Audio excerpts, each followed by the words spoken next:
overall SME Enabler Award winner.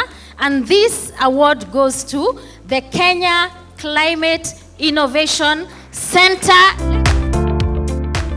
I want to thank, first of all, KCIC for organizing this very critical event to honor SMEs in Kenya. I want to again to appreciate our clients for bestowing us with the honor to be named the best enabler of SMEs in this country. I want to thank our members of staff for the dedication and for the hard work that has enabled us to get this far. I also want to thank our donors, without whom we would not have been where we are. And a lot of people have supported us, including our ecosystem partners. So I also want to thank our ecosystem partners for enabling us to get to this level.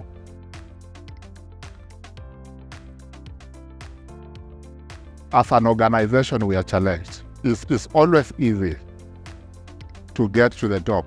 The harder bit is normally to stay there. And so the challenge for us is to continue to create the impact that we do so that we can continuously be seen as a relevant organization within the country.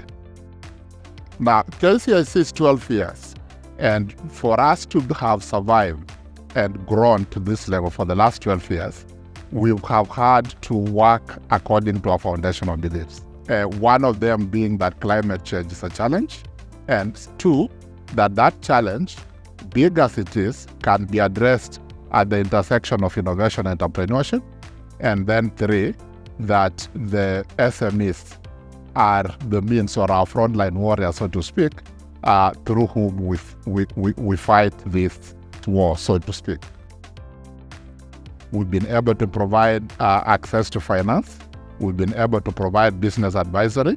We've been able to provide access to facilities. We've been able to provide market access. We've been able to provide and support government in terms of provision of an enabling environment. And we've been able to provide evidence through the research that we do in terms of what works and what doesn't work. We've been able to support about 3,500 enterprises. We've been able to commercialize about 67% of them, meaning there are over 2,000 small, medium, and perhaps large companies in this country that started off as an idea within KCIC. We've had a number of organizations formed in this country, but those organizations still largely operate in isolation or in a silo, so to speak. And so one of the biggest issues, therefore, we face is the lack of coordination across the entire ecosystem. And so the creation of partnerships just to ensure that we are able to succeed. Of course, there's always issues around funding, so that will also be it's also an issue to work on.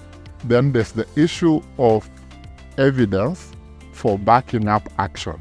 So a lot more research then is needed just to be able to provide the sort of solutions that, the sort of evidence that is required to deploy solutions for impact. What next for us? That is a question we are grappling with at the moment, because we are doing our next strategic plan, what we will call KCIC 4.0 to be implemented from next year. And in this strategy, what we'll be looking at, one is strengthening our research and knowledge management component, basically to provide the evidence that we need in order to fight climate change. We will also be strengthening our communication and general awareness generally, so that then we can reach more people and create more awareness around climate change. Part of what we will be doing is now spreading the KCIC model further than Kenya and further than the three countries where we operate currently. Because currently we operate in Kenya, Uganda, and Tanzania. So what we'll be doing is gradually growing into a Pan-African organization. And all this is part of what makes us a relevant and impactful organization.